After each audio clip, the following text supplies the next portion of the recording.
Good morning, everyone. My name is James, and I will be your teacher in this marketing course. Welcome to the second lesson of Chapter 1 entitled Foundations of Value Creation. To really understand how marketing decisions work, we need to start from the basics, the core concepts. And the first concept is the need. A need is simply a basic human requirement, a condition of lacking something essential. Now, to make sense of how needs work, we often refer to Maslow's hierarchy of needs. This model organizes human needs in levels, starting from the most basic to the most complex. At the bottom, we find physiological needs, things like food and water. Then we move up to safety, like health, shelter, and financial security. After that, we have social needs, such as belonging, friendship, and connection.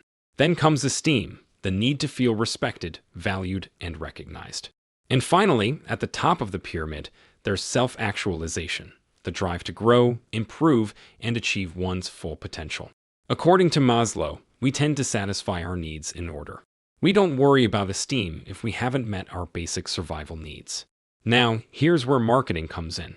A want is how that need is expressed, shaped by culture, experience, and personality.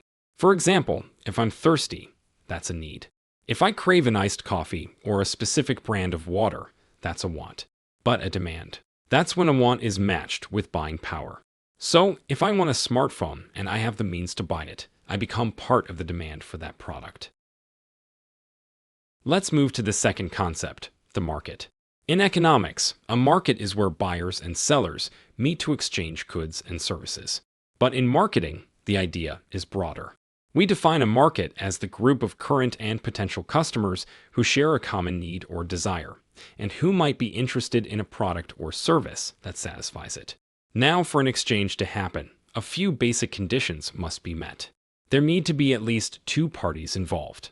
Each one has to offer something of value, and both have to be willing and able to complete the exchange. It's important to remember, an exchange is not a neutral act. The company wants to maximize value captured, usually by raising prices or margins. The customer, on the other hand, wants to maximize benefit by getting the best value for the lowest possible cost.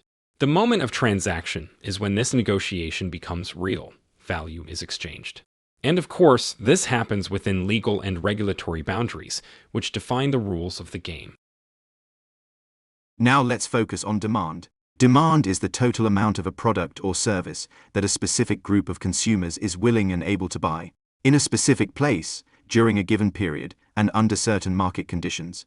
Two main types of factors shape demand. First, external or exogenous variables, things like the economic climate, the availability of consumer spending, market competition, or substitute products. Second, internal or controllable variables, the firm's own marketing mix, product price, place, and promotion.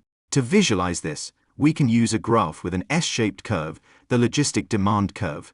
On the vertical axis, we have demand. On the horizontal axis, we place marketing effort. Now, this curve has a ceiling, the potential market. That's the theoretical maximum.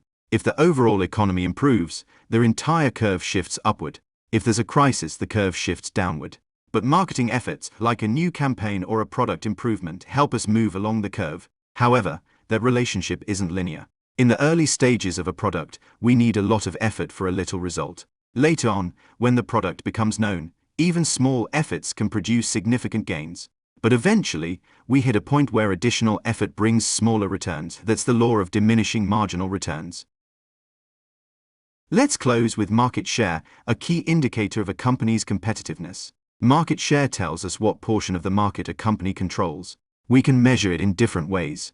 By number of customers, how many people choose us out of the total market? By revenue, how much we sell in comparison to others? Or by volume, the quantity of products sold compared to the total market. Here's a simple example. Imagine the total market demand is 100 units. Your target market is 10 units, and you've sold 5. That gives you a 50% market share in that segment, a strong result, suggesting niche leadership. Click like and subscribe to the channel so you don't miss the next lesson.